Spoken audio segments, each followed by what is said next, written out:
Hello students. So as we have completed the optics, so we are going to start with the first unit of physics, that is electrostatics. Electrostatics that contains two chapters of NCERT book. So we are going to start with the first chapter, that is chapter 1.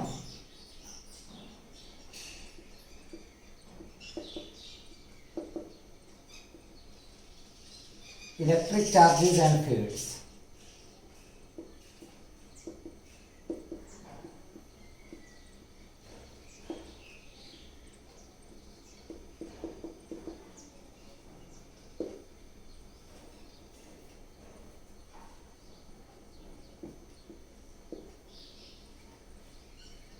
In this chapter, we will study about the charges at rest, the field, that is the electric field due to the charges, and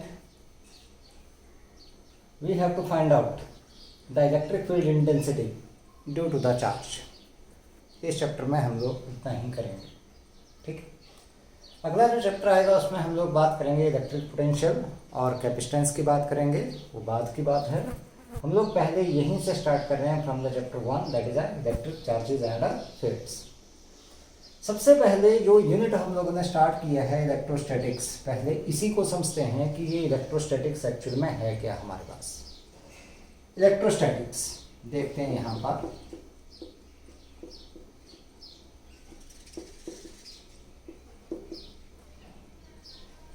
दो word से मिलकर के बनाएंगे, electro और यहाँ पर statics.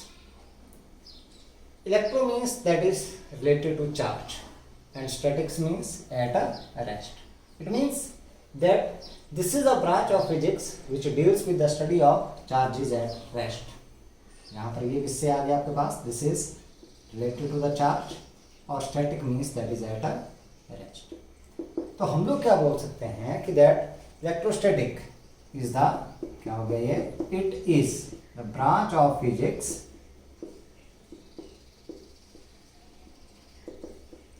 which deals with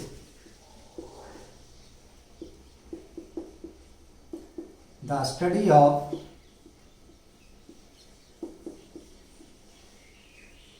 charges at rest. दूसरी बात हमारे पास इन चार्जेस के बीच में अब क्या हो सकता है, फोर्सेस आएंगे। So the forces between static charges, static means at rest। उसके बाद क्या गया, फील्ड्स की बात कर ली हम लोगों ने। Fields and potential.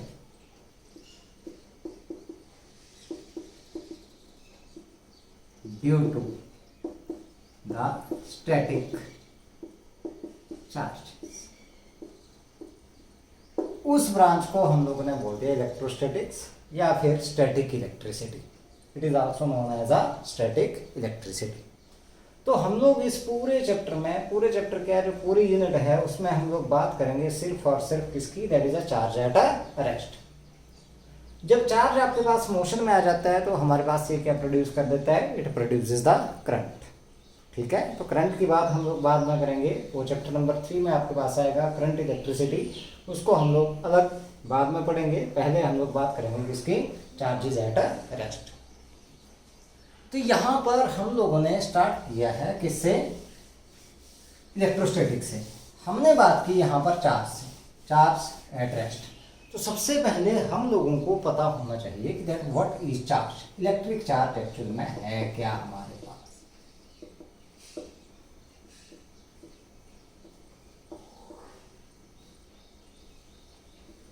इसको समझते हैं हम लोग। इसको समझने के लिए एक हम लोग चाइल्डहुड का एक एग्जांपल लेकर के चलते हैं। बचपन से आप लोग एक एक्सपेरिमेंट करते आ रहे हो, चाहे उसको खेल खेल में आप लोग बात मान करके चल पड़े। Whenever the plastic scale और the coin is rubbed with the dry hair, it attracts the small bits of the paper. ऐसा ही होता है। इसका मतलब क्या हुआ कि that when the plastic scale or the comb is rubbed with the dry hair, it gets electrified. क्या हो गई ये? इलेक्ट्रीफाइड हो गई आपके पास। तो इलेक्ट्रीफाइड होने का मतलब क्या हो गया आपके पास? That the charge is developed on the scale और द कॉम्ब। सो चार्ज हम लोग क्या बोल सकते हैं? विलियम गिलबर्ट ने क्या बोल दिया कि that charge is something possessed by a body, material body, due to which it exert the electrical force and respond to the electrical force. या तो ये इलेक्ट्रिकल फोर्स क्या करे? एक्सर्ट करे, और या फिर इलेक्ट्रिकल फोर्स को क्या करे? रिस्पॉन्ड करे। तो उसको क्या बोल दिया हम लोगों ने? That is known as a charge. So charge is, क्या बोलेंगे हम लोग? Charge is something possessed by a material body, कोई भी बॉडी आपके पास due to which it exert electrical force or respond to the electric force.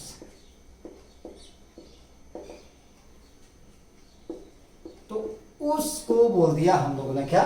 Charge.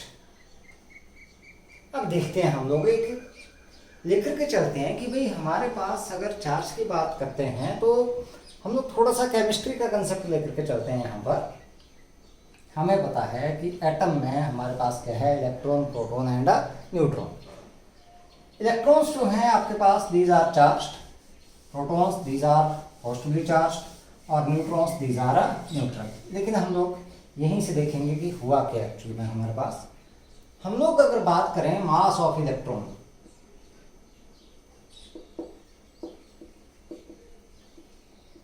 मैंने इसको ME से डिनोट कर दिया, that is 9.1 into 10⁻⁻31 kilogram. This is a mass of the mass of electron. अगर मैं बात करूं mass of proton, that is MP, that is equal to 1.67 into 10⁻⁻27 kilogram. और अगर मास ऑफ न्यूट्रॉन की बात करें,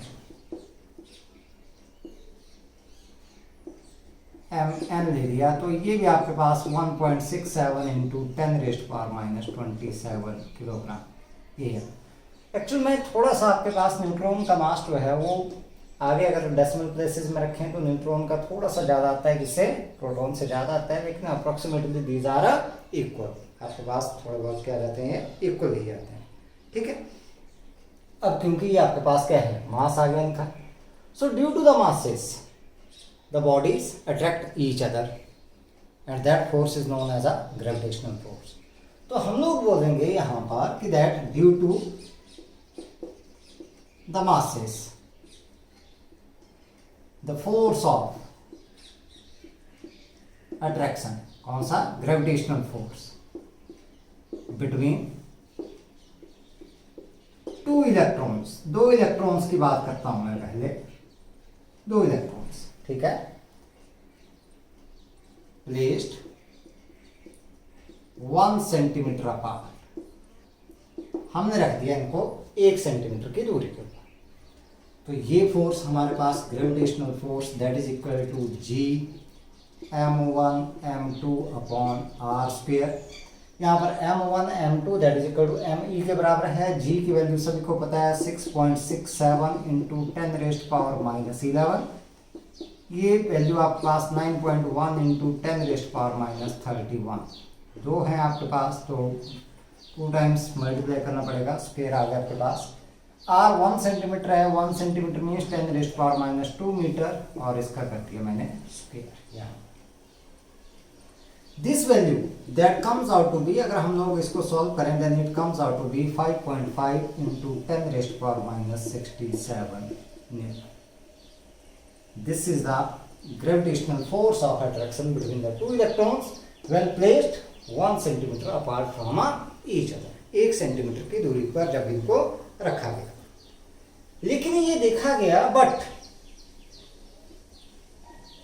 it is found that the force of repulsion that the two electrons held 1 centimeter apart in air repel with the force of a, देखते हैं, but two electrons held 1 centimeter apart in air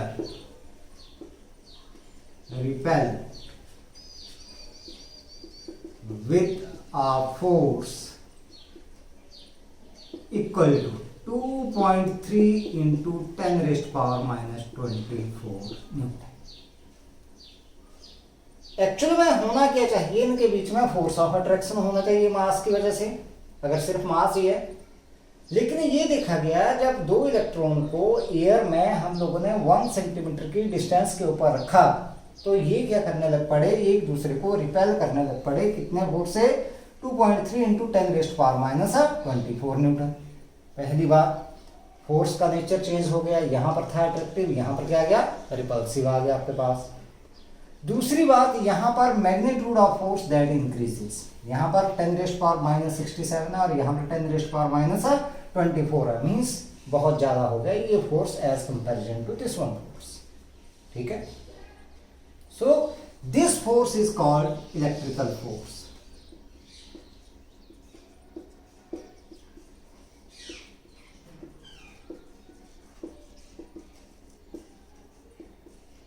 इसका मतलब क्या हुआ आपके पास कि that instead of the mass the electron that possesses the additional property due to which it repel the another electron, जिसकी वजह से दूसरे इलेक्ट्रॉन को क्या करता है, रिपेल करता है।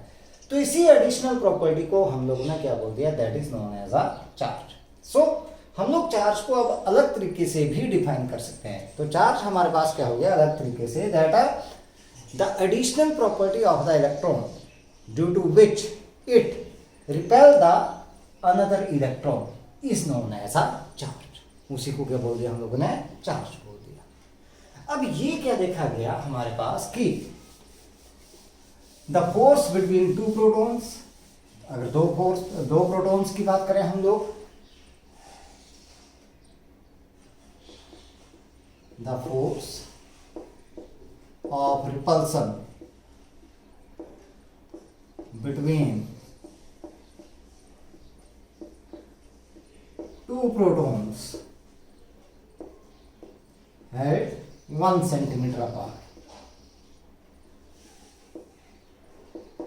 is, that is again 2.3 into 10 raised power minus 24 Newton। अब देखो मास जो था प्रोटॉन का वो था डिफरेंट, इलेक्ट्रॉन से ज्यादा है, that is 1.67 into 10 rays power minus 27 kilogram. लेकिन ये जो फोर्स है ये उतना ही आ गया आपके पास, जो रिपल्सन है, this is the electric force. So it means that ये फोर्स तभी बराबर आएगा आपके पास जब magnitude of the charges on the electron and proton that are equal. दोनों के ऊपर जो मैग्नीट्यूड ऑफ चार्ज है वो क्या हो गया आपके पास, बराबर। अगर हम लोग बात करें कि that the force of attraction, ध्यान दें यहां पर अट्रैक्शन की बात कर रहा हूं मैं, between two neutrons head 1 centimetre apart is 1.9 into 10 raised power minus 60 Newton. ये हमारे पास आ, इसका मतलब क्या हुआ आपके पास कि ये जो फोर्स है आपके पास, दिस इज अट्रैक्टिव फोर्स, लेकिन इससे क्या है, कम है। और दो इलेक्ट्रॉन्स के बीच का जो फोर्स था आपके पास, कौन सा, ये अट्रैक्टिव फोर्स था, इससे क्या हो गया, ये ज्यादा हो गया। क्यों? क्योंकि मास आपके पास न्यूट्रॉन का क्या है, ज्यादा। लेकिन जो इलेक्ट्रिक फोर्स है आपके पास, electric force between the neutrons is 0. It means that neutrons, these are neutral. क्या है आपके पास, neutral. These do not have any charge. तो कुल मिलाकर के हम लोगों ने ये बात कही यहाँ पर कि that charge is the additional property due to which the electron that exert the electric force on the another electron or the proton that exert the force on the another proton। ठीक है, अगर electron और proton को भी एक दूसरे के आसपास रखें तो भी ये एक दूसरे के ऊपर क्या करेंगे, फोर्स एक्सर्ट करेंगे, but that force that will be the force of attraction and the magnitude that will again remain same. यही रहेगा आपके पास, सिर्फ नेचर आपके पास क्या हो जाएगा, चेंज हो जाएगा। ठीक है, तो ये हमारे पास आ गया किसका कंसेप्ट, चार्ज का। इट मीन्स आपके पास मास के अलावा जो प्रॉपर्टी आपके पास यहां पर आ गई, that is known as what, that is known as a charge. अब बात करते हैं चार्जेस के काइंड की, किस तरह के चार्जेस हैं। So there are two kinds of charges. हम लोग देखते हैं कौन कौन से आते हैं। So two kinds of charges.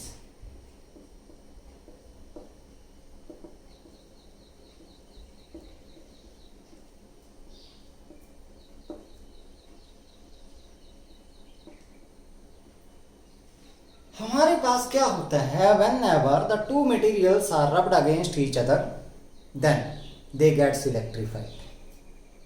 experimentally it is observed, ये देखा गया। इसका कारण भी हम लोग बाद में देखेंगे कि क्यों होता है ऐसा, लेकिन पहले यही से देखते हैं। पहले केस में मैंने क्या किया कि that a glass rod that is rubbed with the silk cloth. एक ग्लास रॉड को क्या कर दिया, सिल्क क्लॉथ के साथ क्या कर दिया, रब कर दिया, and it is suspended freely with the help of the silk और नायलॉन थ्रेड। इस तरीके से मैंने इसको क्या कर दिया, सस्पेंड कर दिया फ्रीली।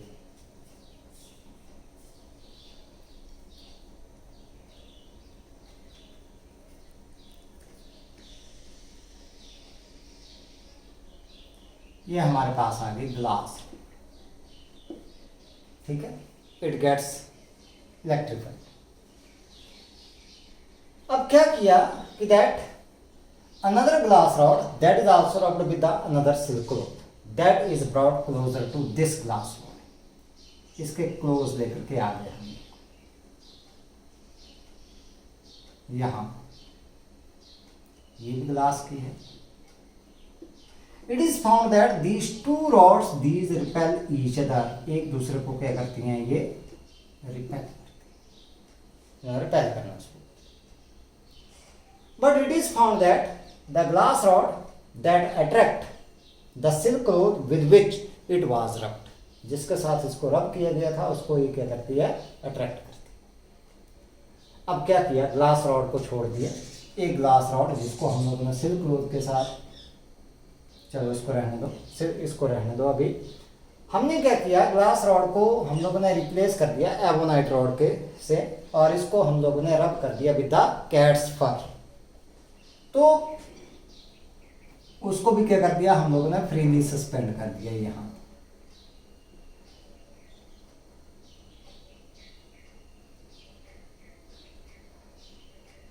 ये दिस इज एबोनाइट रॉड। और हमने क्या किया, एक और रॉड ले ली जिसको हम लोगों ने दूसरे कैट फर के साथ क्या कर दिया,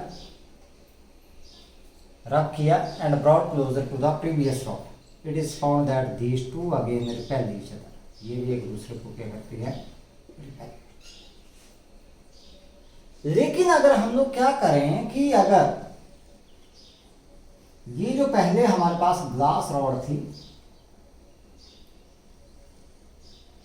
which was rubbed with the silk cloth, silk cloth के साथ जिसको रब किया था, उसके नजदीक अगर हम लोग एबोनाइट रॉड लेकर के आ जाएं, ये हो गया ग्लास, और ये आ गया आपके पास कौन सी, एबोनाइट रॉड।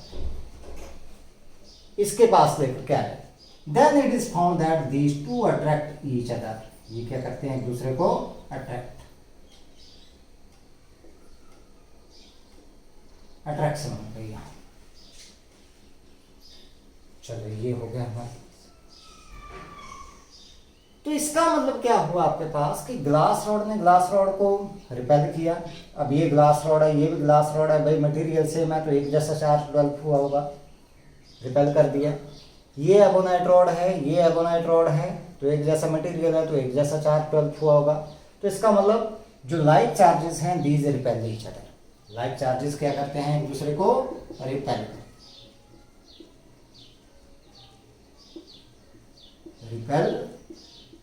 Each other. लेकिन जैसे क्या हुआ, हम लोगों ने ग्लास रॉड को सिल्क क्लॉथ से रब किया था, एबोनाइट रॉड को किससे, कैट्सफर के साथ किया था। इनको जब पास पास लेकर के आए तो ये क्या करने लगी, अट्रैक्ट करने लगी। अब दोनों मटेरियल अलग अलग थे, दोनों को अलग अलग के साथ क्या किया, हम लोग ने रब किया। इसका मतलब जब इनके बीच में नेचर ऑफ फोर्स अलग आ गया, मतलब रिपेल की बजाय क्या आ गया, अट्रैक्ट करने लग पड़े, तो इसका मतलब आप लोगों के पास पोलरिटी क्या हो गई, यहाँ पर चेंज हो गई। तो इसका मतलब आपके पास कोई और चार्ज यहाँ पर है, तो हम लोग क्या बोल सकते हैं कि that unlike charges repel each other.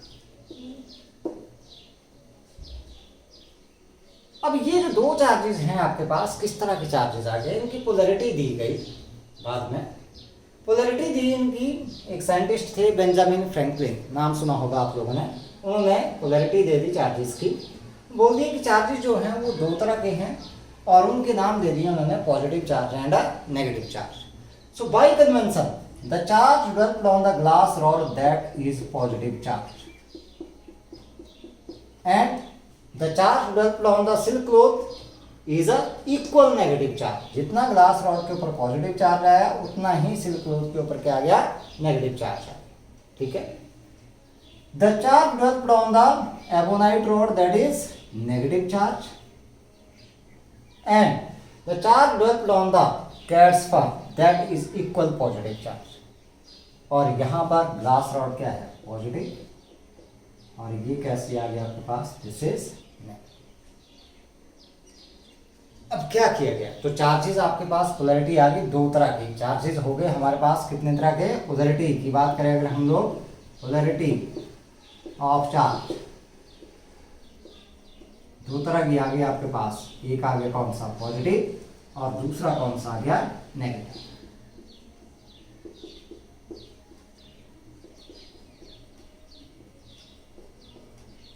So whenever due to the friction electricity is developed, then the charges are developed in equal and opposite pair। Means एक के ऊपर जितना पॉजिटिव चार्ज आ रहा है उतना ही दूसरे के ऊपर क्या आएगा, नेगेटिव चार्ज आएगा। अब एक और एक्सपेरिमेंट कर लेते हैं थोड़ा सा। इसमें क्या किया गया कि हमने पिथ बॉल्स ले ली। पिथ बॉल्स का मतलब है पॉलीस्टाइरीन बॉल्स।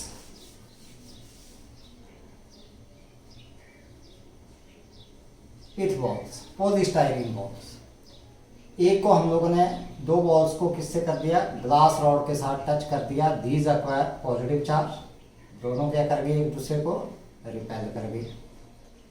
अगर हम लोगों ने दो पिथ बॉल्स को एबोनाइट रॉड के साथ टच कर दिया तो दोनों के ऊपर आ गया नेगेटिव चार्ज, फिर से क्या कर गई, एक दूसरे को रिपेल कर गई। लेकिन अगर हम लोग क्या करें, एक पिथ बॉल को हम लोगों ने ग्लास रॉड के साथ टच कर दिया और दूसरी वाली को हम लोगों ने किसके साथ है, एबोनाइट रॉड के साथ टच कर दिया, then these two pith balls these are attract each other. एक दूसरे को क्या करते हैं, ये अट्रैक्ट करते हैं। ठीक है। तो इस तरीके से हमारे पास क्या होगा कि that the charges these are developed due to the friction. Friction की वजह से आपके पास चार्जेस क्या हो जाएंगे, डेवलप हो जाएंगे। अब ये जो चार्जेस हैं, देखते हैं हम लोग कुछ बॉडीज के ऊपर, जब भी हमारे पास कोई दो बॉडीज एक दूसरे के अगेंस्ट रब की जाएंगी, then the area of the body which is rubbed, only that area that is electrified, the charge that do not move to the other part of the body। जैसे मान लो glass rod है हमारे पास, ये glass rod है, ये वाला, this one. मैंने क्या किया, इतना हिस्सा इसका रब किया, इतने वाला हिस्सा ये, तो इसी के ऊपर क्या आएगा आपके पास, पॉजिटिव चार्ज आएगा। This charge do not flow from one part to another part. So these charges that remain at a rest, therefore this electricity developed is known as static electricity. इसको क्या बोलते हैं हम लोग, स्टैटिक इलेक्ट्रिसिटी।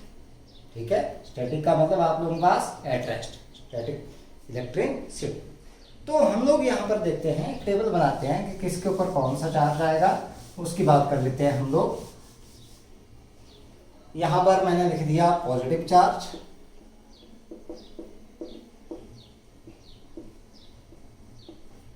और इस side को मैंने ले लिया नेगेटिव चार्ज। पहली बात करते हैं हम लोग, glass rod, silk cloth.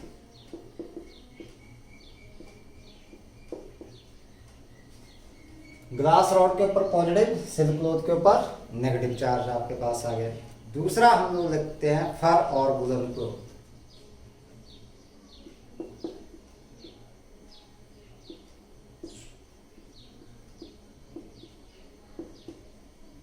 Negative charge, sorry positive charge इसके ऊपर आएगा। और नेक्स्ट वन हमारे पास, बात करते हैं हम लोग इसकी, इसके साथ किया था हम लोगों ने एबोनाइट रॉड को या फिर एम्बर। एम्बर एक मटेरियल आता है, उसकी रॉड को हम लोगों ने यहाँ पर क्या कर दिया, रख दिया। हाँ, अगर बात करें हम लोग वुलन कारपेट,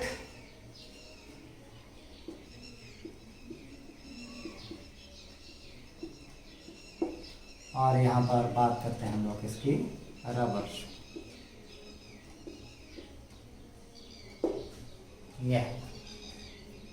या फिर बात करें हम लोग ड्राई हेयर, और यहाँ पर बात करते हैं हम लोग प्लास्टिक, कॉम और स्केल। तो इस तरीके से हमारे पास ये चार्जेस जो हैं वो डलते हैं। ग्लास रॉड के ऊपर पॉजिटिव, सिल्क क्लॉथ के ऊपर नेगेटिव, फर और वुलन क्लॉथ के ऊपर पॉजिटिव, एबोनाइट रॉड और एम्बर के ऊपर नेगेटिव, वुलन कारपेट के ऊपर आपके पास पॉजिटिव, रबर शूज के ऊपर कौन सा जाएगा, नेगेटिव, ड्राई हेयर के ऊपर आपके पास पॉजिटिव चार्ज, और प्लास्टिक कॉम्ब और स्केल के ऊपर कैसा आएगा आपके पास, that is a negative charge आपके पास है।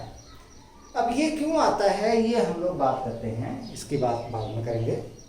पहली चीज आपके पास यहां पर देखें तो मैंने सारे के सारे ये जो जितने भी हम लोगों ने ये मटेरियल लिखे, ये सारे के सारे आपके पास आ रहे हैं insulating material. It means static electricity that is only developed on the insulating materials. सिर्फ किसके ऊपर होगी, इंसुलेटिंग मटेरियल्स। क्यों, क्योंकि कंडक्टर की क्या प्रॉपर्टी है कि that on the conductor the charge is free to move from one place to another place. Static electricity में तो हमने बोला जितना हिस्सा हम लोगों ने रब किया, भाई जितना एरिया रब किया उतने ही एरिया के ऊपर क्या आया, चार्ज आया। लेकिन कंडक्टर के केस में ऐसा नहीं होता है, वहां पर चार्ज क्या कर जाता है, मूव कर जाता है from one place to another place. It means that the charge that comes into motion. दूसरी बात आपके पास है that this charge belt that passes to earth through our body, हमारी बॉडी से कहां पर पास हो जाएगा, अर्थ में हो जाएगा, and it gets a neutralized. तो इसी वजह से हम लोग जो है वो किसी भी कंडक्टिंग बॉडी को जो है वो चार्ज नहीं कर पाते हैं, किसकी वजह से, ड्यू टू द फ्रिक्शन। तो फ्रिक्शन से हमारे पास इसमें सिर्फ इंसुलेटर में जो है वो इलेक्ट्रिसिटी डलती है।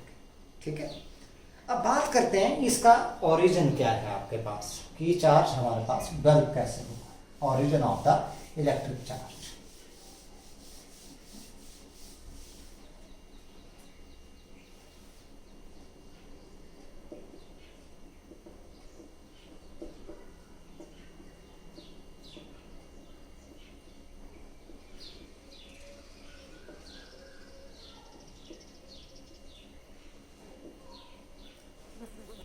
हमें पता है कि that every material that is made up of atom and every atom that contains proton, neutrons and electrons.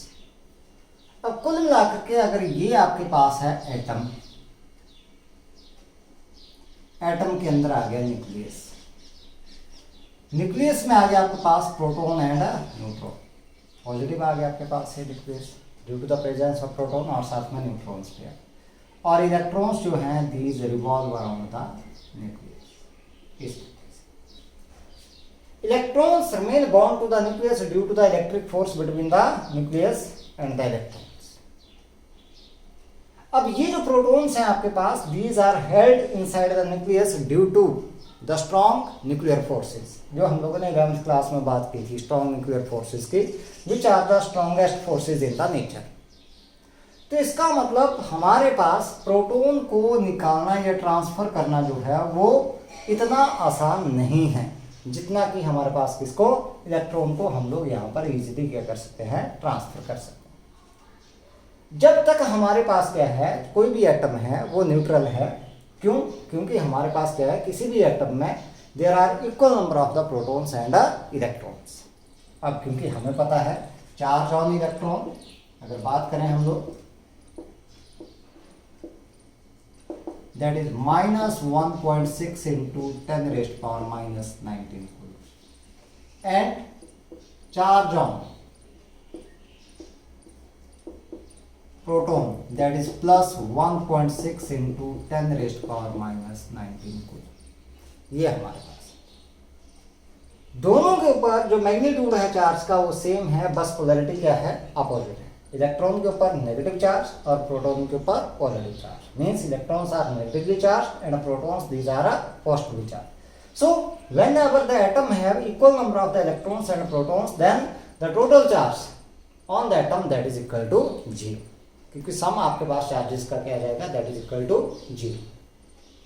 कोई भी मटेरियल जब तक हम लोगों ने उसको रब नहीं किया है तब तक क्या होता है कि that it contains equal number of electrons and proton, so the net charge on the material that is equal to 0, so we can say that the material that is a neutral, it is not electrified।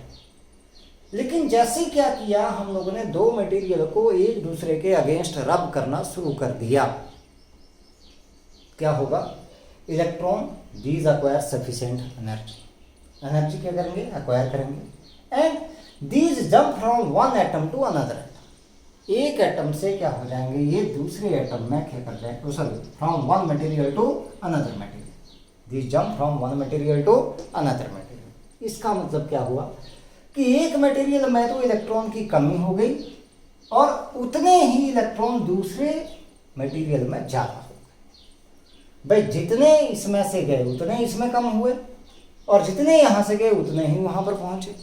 मान लो यहाँ पर हमारे पास ये दो material हम लोगों ने ली, ये ए और ये B, this is A this is B.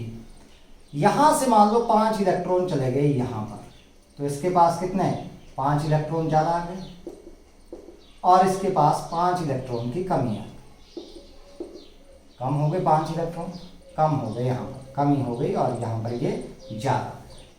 It means यहाँ पर 5 इलेक्ट्रॉन कम होने का मतलब है 5 प्रोटॉन का बढ़ना in comparison to the electron. It means इसके ऊपर आएगा क्या, पॉजिटिव चार्ज, और इसके ऊपर क्योंकि 5 इलेक्ट्रॉन ज्यादा हो गए as comparison to the proton, therefore it will acquire the negative charge.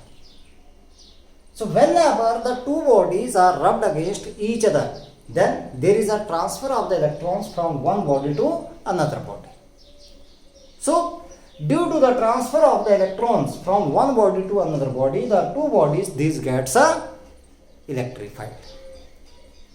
और जो चार्ज होगा आपके पास दोनों बॉडीज के ऊपर, the magnitude of the charge on the two bodies that is equal and these gets oppositely charged, means एक के ऊपर पॉजिटिव चार्ज आएगा और दूसरे के ऊपर क्या आएगा, नेगेटिव चार्ज आपके पास। ठीक है, तो यहां पर रीजन क्या हुआ, what is the cause of the static electricity or static charge or the electric charge, that the static electricity is developed due to the actual transfer of the electrons from one body to another body। किसकी वजह से होगी, due to the actual transfer of electrons from one body to another body. अब ये depend कैसे करेगा, किसके ऊपर करेगा भाई, कि कौन सी बॉडी से आपके पास इलेक्ट्रॉन जो है वो ट्रांसफर होगा, किस में होगा। जैसे हमने एक एग्जांपल लिया कि भाई ग्लास रॉड को हम लोगों ने सिल्क क्लॉथ के साथ रब कर दिया, एक बार नहीं, 2 बार नहीं, 3 बार नहीं, 10 बार करो आप लोग, 20 बार करो, 100 बार करो, glass rod that always acquire positive charge and a silk cloth that always acquire equal negative charge. इसका मतलब आप लोगों के पास इलेक्ट्रॉन ट्रांसफर हुए कहां से, ग्लास रॉड से कहां पर हुए, सिल्क क्लोथ में ट्रांसफर हुए, क्योंकि जो body, the body which loses the electron, उसके ऊपर क्या आ गई, there is a deficiency of the electron, hence it acquire positive charge, and the body which gain the electrons that have excess number of the electron and hence it acquire a negative charge. ठीक है, ध्यान दे, जो body electron lose करेगी उसके ऊपर कौन सा charge आएगा, पॉजिटिव, क्योंकि उसमें क्या आ गई, इलेक्ट्रॉन की कमी आ गई। और जो बॉडी इलेक्ट्रॉन गेन करेगी उसके ऊपर कौन सा चार्ज आएगा, नेगेटिव चार्ज, क्योंकि उसमें क्या आ गए, एक्सेस नंबर ऑफ इलेक्ट्रॉन्स आ गए in comparison to the protons. अब यहां पर देखें भाई, बार बार ऐसा ही क्यों हो रहा है कि ग्लास रॉड जो है वो पॉजिटिव आ रही है और सिल्क क्लोथ क्या आ रहा है, नेगेटिव हमारे पास चार्ज हो रहा है। ऐसा कभी नहीं हुआ कि ये पॉजिटिवली चार्ज हो जाए और ये नेगेटिवली चार्ज हो जाए। तो हमारे पास कौन सी बॉडी इलेक्ट्रॉन्स लूज करेगी और कौन सी गेन करेगी, it depend on the work function. और वर्क फंक्शन क्या हुआ, वर्क फंक्शन आप लोगों ने 11th क्लास में केमिस्ट्री में पढ़ा है, जब आप लोगों ने बात की थी किसकी, फोटो इलेक्ट्रिक इफेक्ट की, उस दौरान पढ़ा था। तो मैं भी बता देता हूँ थोड़ा सा। वर्क फंक्शन एक्चुअल में क्या है आप लोगों के पास कि that it is the amount of energy required by the electron to just escape from the surface of a material. इसका मतलब कितनी एनर्जी की जरूरत है ताकि इलेक्ट्रॉन जो है किसी बॉडी के सरफेस से क्या हो जाए, एस्केप हो जाए। एस्केप मतलब इजेक्ट हो जाए, इजेक्ट हो जाएगा तो दूसरी बॉडी में जाएगा आपके पास यहाँ। तो जिसका वर्क फंक्शन कम होगा उस केस में वहां पर एनर्जी कम लगाने की जरूरत होगी। इसका मतलब वो जल्दी क्या कर देगा, इलेक्ट्रॉन लूज कर देगा। It means the body which have lower work function that loses the electron. जिसका लोअर वर्क फंक्शन आएगा वो इलेक्ट्रॉन्स को क्या करेगा, लूज करेगा, और जिसका वर्क फंक्शन हाई होगा वो इलेक्ट्रॉन्स को क्या करेगा, गेन करेगा। तो यहाँ पर ग्लास रॉड का जो वर्क फंक्शन है वो कम है और सिल्क क्लोथ का क्या है, ज्यादा है। इसलिए ग्लास रॉड जो है वो हमेशा क्या करेगी, इलेक्ट्रॉन्स को लूज करेगी, और सिल्क क्लोथ हमेशा इलेक्ट्रॉन्स को क्या करेगा, गेन करेगा due to the high work function. ठीक है, तो इस तरीके से हमारे पास बॉडी जो है वो क्या होगी, चार्ज होगी, किसकी वजह से, due to the actual transfer of the electron.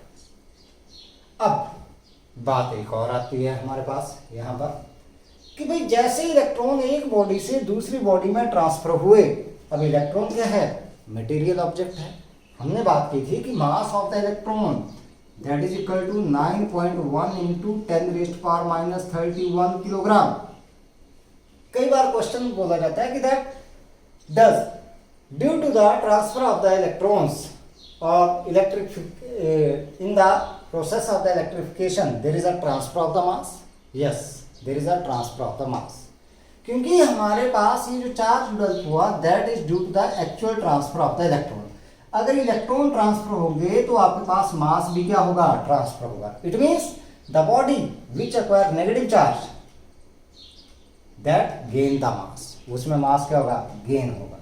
And the body which acquire the positive charge that loses the mass. उसका मास क्या होगा, कम होगा, क्योंकि उसने इलेक्ट्रॉन क्या किए हैं, लूज किए हैं।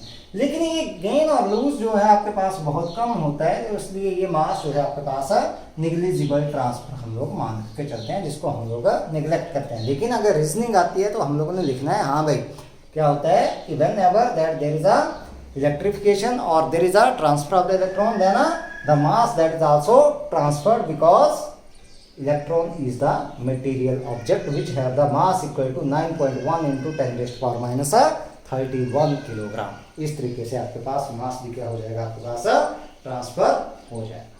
ठीक है, तो ये हमारे पास रीजन आ गया। तो चार्जिंग का कंसेप्ट क्या आ गया आपके पास कि बॉडी चार्ज कैसे होगी, due to the actual transfer of the electrons from one body to another body. जो बॉडी इलेक्ट्रॉन लूज करेगी that will get a positively charge, और जो गेन करेगी that will get a negatively charge. ठीक है, कौन सी बॉडी लूज करेगी, जिसका वर्क फंक्शन कम होगा वो लूज करेगी, और जिसका हाई होगा वो क्या करेगी, गेन करेगी हमारे पास। ठीक है, तो इस तरीके से हमारे पास ये आ गया origin of the electric charge. बात करते हैं हम लोग कंडक्टर्स, इंसुलेटर एंड डाइलेक्ट्रिक्स की।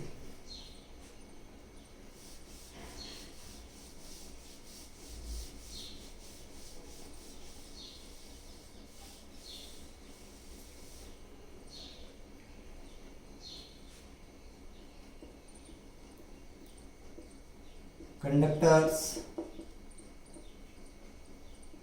insulators and dielectrics क्या होते हैं?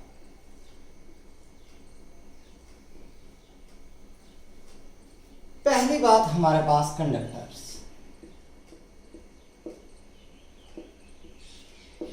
The substance which transfer or transmit or conduct the charge is known as a conductor. So the substance which conduct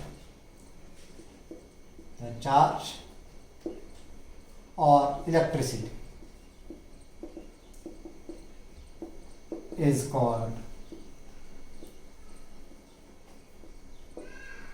conductor, जो इलेक्ट्रिसिटी कंडक्ट करता है। ठीक है, तो जितने भी मेटल्स हैं हमारे पास, for example silver is one of the best conductor, सभी को पता है। कॉपर की बात कर लें हम लोग, एल्यूमिनियम की बात कर लें, आयरन की बात कर लें, एटसेट्रा, ये सारे के सारे आपके पास क्या है, दीज आर द कंडक्टर्स। दूसरे आपके पास आ गए insulators. The materials which do not conduct the electricity, the substance which does not conduct electricity is called insulator. For example अगर हम लोग बात करें तो ग्लास आप लोगों के पास है, ठीक है, रबर है, प्लास्टिक की बात कर लें, माइका है, पेपर है, वुड एटसेट्रा, ये सारे के सारे क्या हो गए आपके पास, दीज आर इंसुलेटर्स। बात आती है किसकी, डाइलेक्ट्रिक्स। ये नई चीज है, बाद में इनको डिटेल में पढ़ेंगे हम लोग। सेकंड चैप्टर में डाइलेक्ट्रिक्स लेकर के चलेंगे, अलग से कंसेप्ट आता है डाइलेक्ट्रिक्स का। सो डाइलेक्ट्रिक्स हुए क्या हमारे पास, dielectrics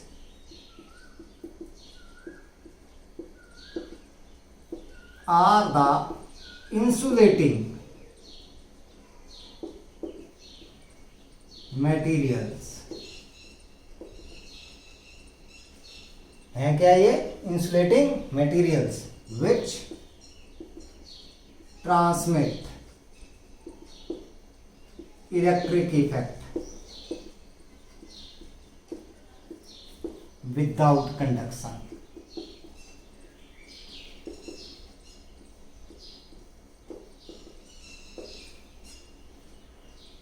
for example all insulators, ये सारे एग्जाम्पल आप लोग दे सकते हो, ये जो हम लोगों ने ये सारे all insulator.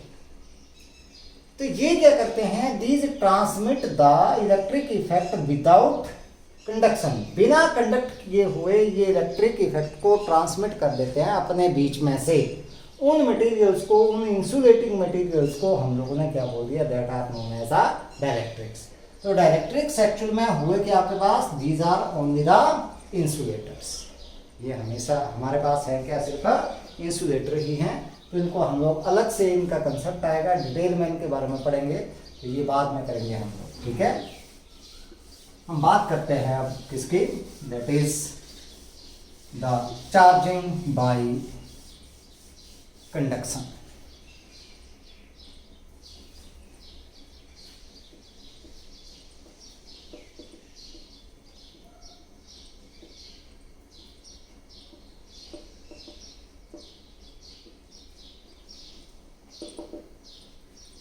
Charging by conduction.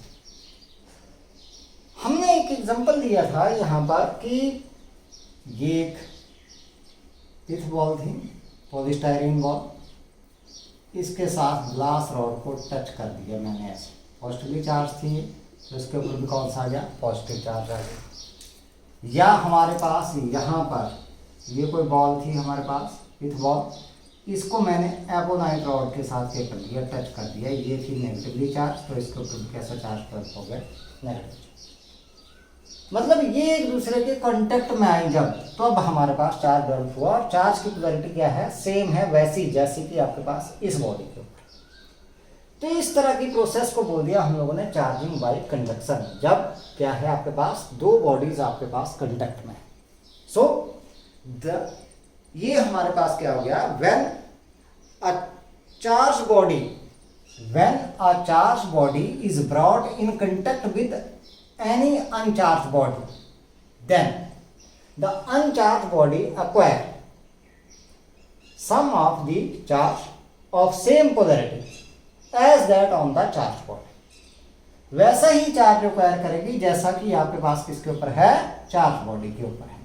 So this process of charging is known as a charging by conduction। तो चार्जिंग बाय कंडक्शन में हमारे पास कंडीशंस क्या आ गई, पहली बात आपके पास the bodies are in contact, bodies किसमें आ गई, आर इन अ कंटैक्ट, पहली बात कंडक्शन में कैसे आनी चाहिए, कंटैक्ट में। और दूसरी बात the charge developed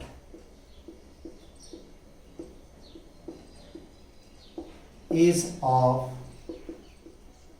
same polarity। ध्यान दें, जो चार्ज डेवलप होगा वो किसका होगा, सेम पोलैरिटी का डेवलप होगा, जैसा आपके पास उस बॉडी के ऊपर चार्ज है वैसा ही इसके ऊपर चार्ज डेवलप होगा, उस दूसरी बॉडी के ऊपर, न्यूट्रल बॉडी के ऊपर चार्ज जो है वो डेवलप हो जाएगा, जिसके साथ हम लोग इसको कंटैक्ट में लेकर के आए हैं।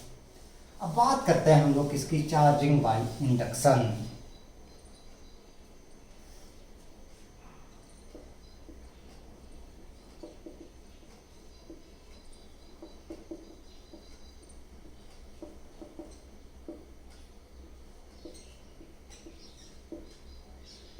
ये इंपॉर्टेंट है थोड़ा सा concept, charging by induction. Induction में दो बॉडीज कंटेक्ट में नहीं होंगी। So this is the process in which आप लोगों के पास क्या होगा, a charged body A imparts to another body B some charge of opposite polarity without any actual contact between the two bodies।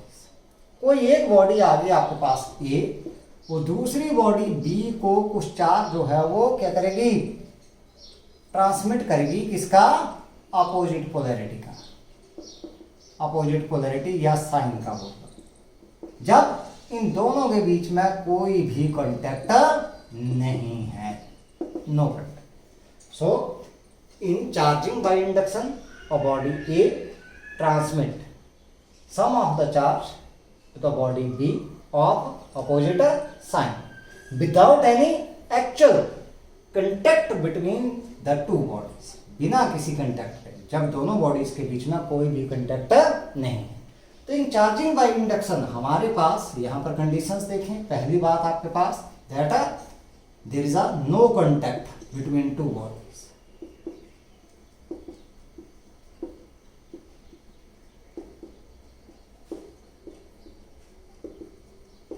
दूसरी बात हमारे पास the polarity of charge developed is opposite.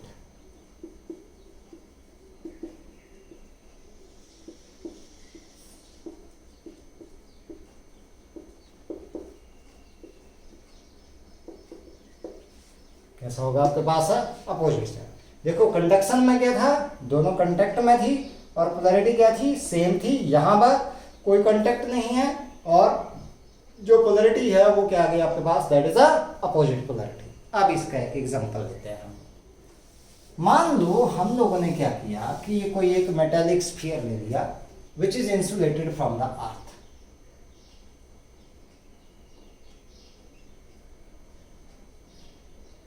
ये मैंने क्या कर दिया, इंसुलेटिंग स्टैंड दे दिया, it is insulated from the earth, ठीक है, न्यूट्रल है।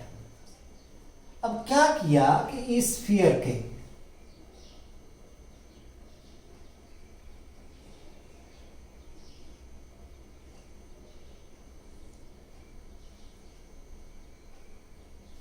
पास में क्या किया है, ग्लास रॉड लिया है विच is rubbed with the silk cloth. तो इसके ऊपर है पॉजिटिव चार्ज, पॉजिटिव है। अब मेटल्स में क्या है, electrons are free to move. तो इलेक्ट्रॉन जो है इस हिस्से से इस साइड आ जाएंगे आपके पास, यहाँ पर आ गए इलेक्ट्रॉन्स। तो इस साइड क्या होगी, डेफिशिएंसी ऑफ इलेक्ट्रॉन्स, तो यहाँ पर आ गया पॉजिटिव। मैंने इसको ऐसे ही रखा इस स्फीयर को। अगली प्रोसेस में देखते हैं।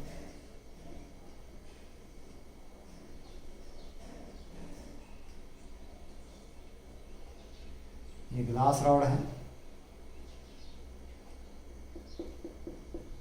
पॉजिटिव चार्ज इसके ऊपर। इसको क्या कर दिया मैंने, यहां पर कर दिया अर्थ। अर्थ कर दिया तो सारा का सारा पॉजिटिव चार्ज क्या हो गया, जो एक्सेस पॉजिटिव चार्ज था दैट इज न्यूट्रलाइज्ड, बच गया नेगेटिव चार्ज। अब मैंने इस रॉड को भी हटा दिया और किसको, अर्थिंग को भी हटा दिया। तो जो टोटल नेगेटिव चार्ज है that is distributed uniformly on the surface of the conductor, this conducting sphere, metallic sphere.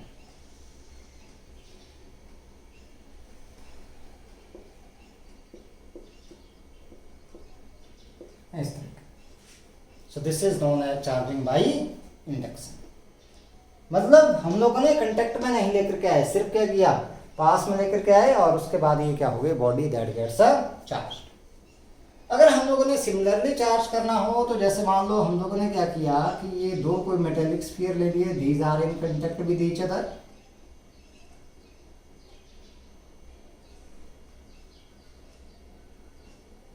ऐसे न्यूट्रल थे। मैंने क्या किया, एक ग्लास रॉड लिया है मैं यहाँ, पॉजिटिवली चार्ज। यहाँ से इलेक्ट्रॉन चले, पॉजिटिव चार्ज आया तो पॉजिटिव चार्ज यहाँ के इलेक्ट्रॉन्स को अट्रैक्ट करेगा। तो यहाँ से इलेक्ट्रॉन चले, इसको न्यूट्रलाइज करेंगे तो यहाँ पर आ गया नेगेटिव चार्ज और यहाँ पर क्या आ गया, positive charge, equal positive charge. दोनों को सेपरेट कर दो, सेपरेट कर दिया तो हमारे पास क्या हो गया,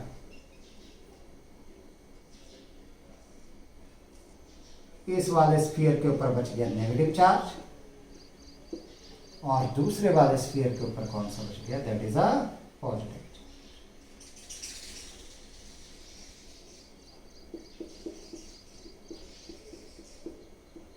इस तो इस तरीके से हम लोग इनको इलेक्ट्रीफाई कर सकते हैं बाई इंडक्शन। अब जो हमारे पास केस आता था कौन सा, जो हम लोग बचपन से एक एक्सपेरिमेंट करते आ रहे हैं कि that when the dry plastic scale और the comb is rubbed with the dry hair it attracts the bits of the paper. वो कैसे करता है, इसमें हमारे पास क्या है कि जैसे हम लोगों ने रब नहीं किया है तो ये हमारे पास मान लो स्केल है, इट इज न्यूट्रल, न्यूट्रल है। ये हमारे पास पेपर का एक पीस मान लिया है इस तरीके से, ऐसे कोई अट्रैक्शन नहीं है। लेकिन जैसे इसको रब किया इट एक्वायर नेगेटिव चार्ज। हमने बात की थी कि ये कैसा चार्ज एक्वायर करेगा, नेगेटिव चार्ज।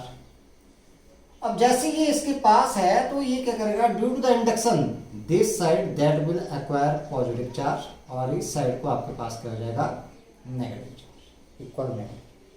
इन दोनों के बीच में क्या हो गया आपके पास, due to the induction that there is a opposite charge आ गया आपके पास, there is a force of attraction. क्या लग जाएगी आपके पास, अट्रैक्शन।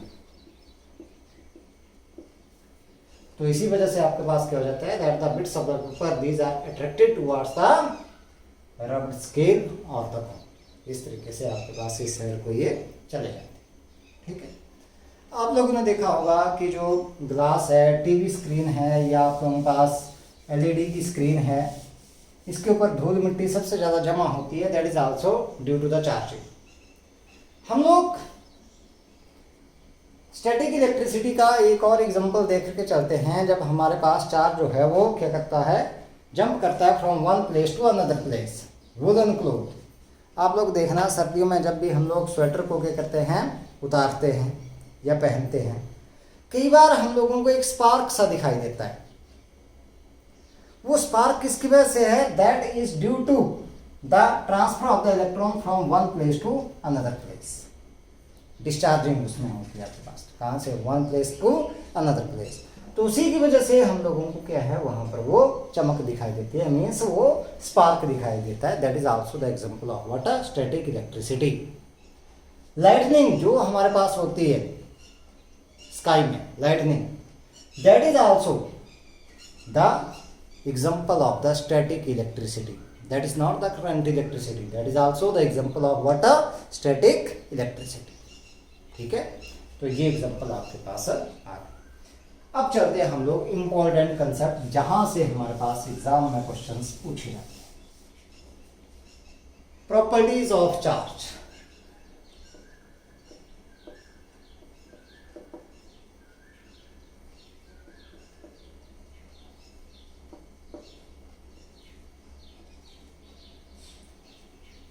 प्रॉपर्टीज ऑफ चार्ज में अब ऐसा नहीं बोलना है कि भाई चार्ज की प्रॉपर्टी ये हो गई कि like charges these repel each other, मतलब पॉजिटिव चार्ज पॉजिटिव को रिपेल करेगा, नेगेटिव चार्ज नेगेटिव को रिपेल करेगा, and unlike charge these attract each other, मतलब नेगेटिव जो है पॉजिटिव को क्या कर लेगा, अट्रैक्ट कर लेगा। तो ये प्रॉपर्टी हम लोगों ने नहीं लिखनी है। चार्ज की तीन प्रॉपर्टी हैं जिनको आप लोगों ने ध्यान में रखना है। पहली आपके पास आती है quantization of electric charge.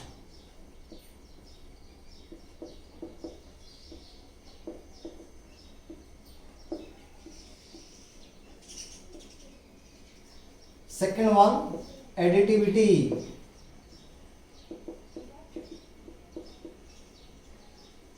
Of charge. And third one is conservation of charge.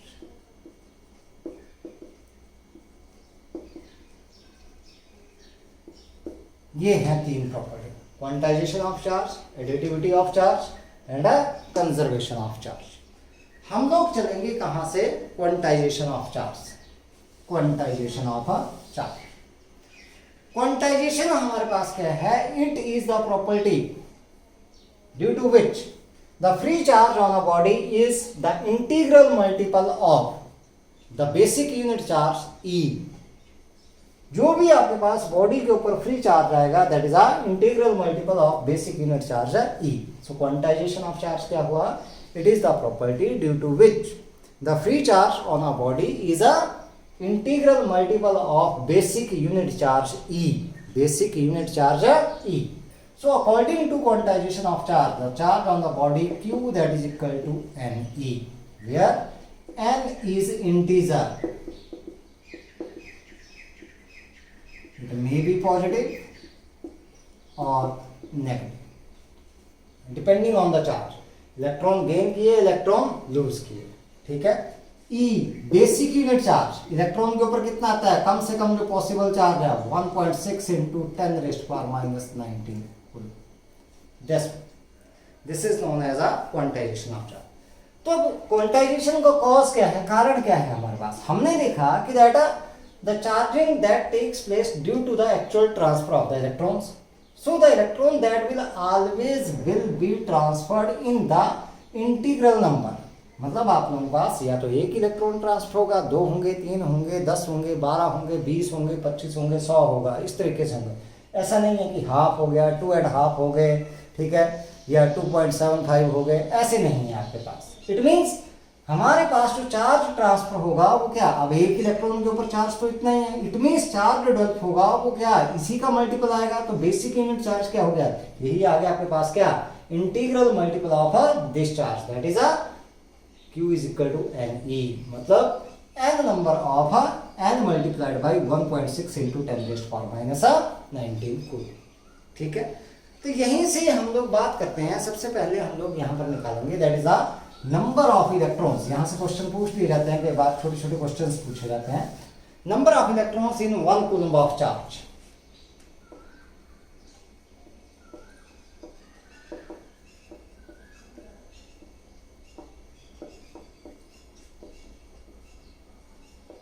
1 coulomb charge.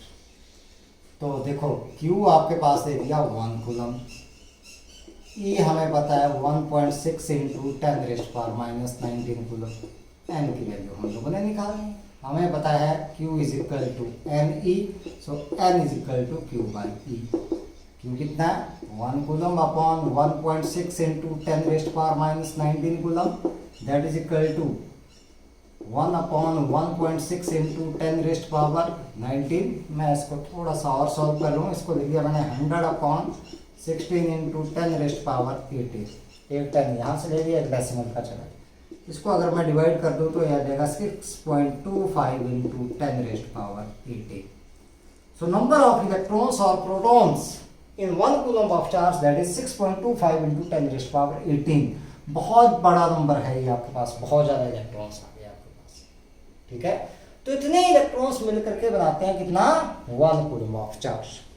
ठीक है, अब दूसरी बात, जो मिनिमम पॉसिबल चार्ज है आपके पास, मिनिमम पॉसिबल चार्ज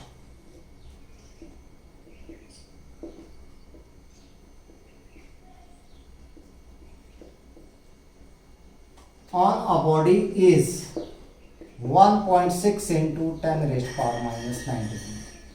क्योंकि अगर ट्रांसफर हुआ तो एक कम से कम एक इलेक्ट्रॉन तो ट्रांसफर होगा, तो इसका मतलब कम से कम एक इलेक्ट्रॉन हमारे पास ट्रांसफर होगा। तो ये हमारे पास क्या है कि कम से कम पॉसिबल चार्ज एक इलेक्ट्रॉन के ऊपर कितना है 1.6 इंटू 10⁻⁻19 कूलम। तो एक इलेक्ट्रॉन ट्रांसफर हुआ तो या तो इतना पॉजिटिव चार्ज आया या इतना ही क्या आया नेगेटिव चार्ज आया।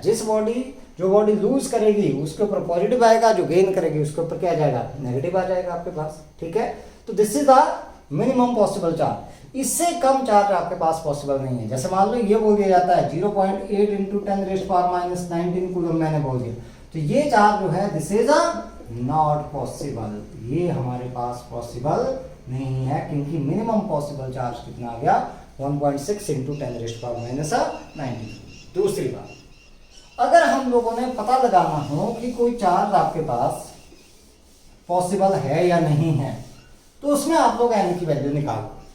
अगर मान लो आपके पास when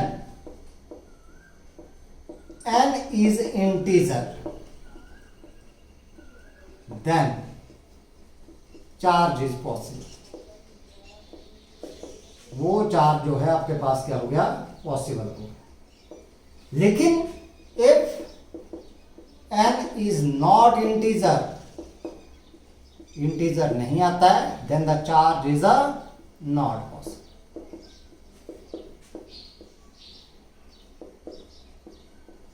जैसे हमारे पास एक क्वेश्चन लेकर के चलते हैं कि जैसे is a charge of 5.8 into 10⁻⁻18 coulomb, is a charge of 5.8 into 10⁻18 coulomb possible. देखते हैं भाई, देखने से तो लग रहा है 1.6 इंटू 10⁻⁻19 कूलम से तो ज़्यादा ही है ये, तो देखने से तो लग रहा है कि भाई हो सकता है ये पॉसिबल हो सकता है। लेकिन हम लोग इसको निकालेंगे कहाँ से, क्वांटाइजेशन से। Q that is equal to कितना दे रखा है 5.8 इंटू 10⁻⁻18 कूलम कर रहा है। ठीक है, E हमें पता है किसके बराबर है 1.6 इंटू 10⁻⁻19, n निकाल इसके बराबर Q बाई E। Q कितना है 5.8 10⁻⁻18 कूलम अपॉन 1.6 इंटू 10⁻⁻19। तो हम लोग यहाँ पर देखें तो हमारे पास ये आ गया कितना 58 अपॉन 16 इंटू 10 बच गया यहाँ पर। सो n इज इक्वल टू ये आ गया 29 अपॉन 48 इंटू 10 मीन्स ये आ गया 290 अपॉन 8। 8 हैं 24, 5 8 48 2 8 16 36.25।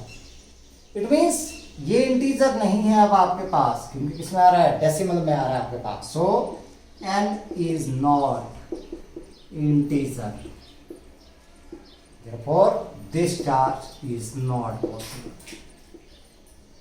This charge is a not possible, ये चार्ज आपके पास पॉसिबल नहीं है। ठीक है, हम लोग एक और क्वेश्चन लेते हैं, that what is the value of the charge on a body which carries 20 excess electrons. Charge निकालना है किसी बॉडी के ऊपर जिसमें क्या है 20 excess electrons. Charge on a body which carries 20 excess electrons.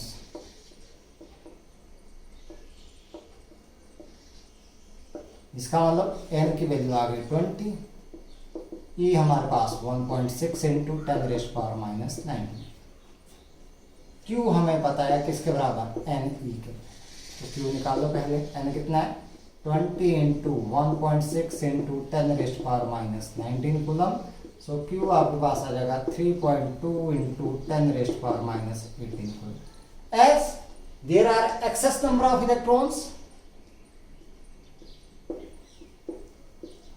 there are excess electrons, so charge is negative, negative आएगा तो यहाँ पर क्या लगाएंगे, नेगेटिव से, -3.2 इंटू 10⁻⁻18।